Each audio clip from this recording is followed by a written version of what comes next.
ஒன்றும் இல்லை.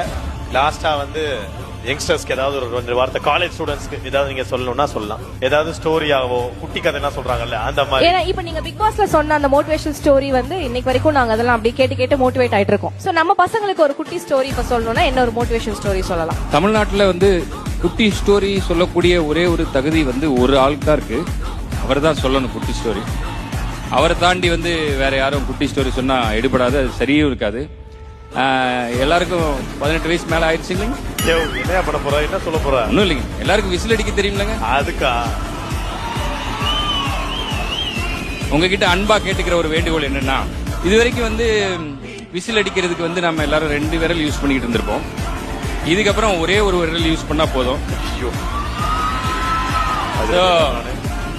முன்னாடி அடிச்ச விசில் தியேட்டர் ஃபுல்லா கேட்டுச்சு. இதுக்கப்புறம் அடிக்க போட விசில் வந்து தமிழ்நாடு ஃபுல்லா கேட்கும்னு நினைக்கிறேன்.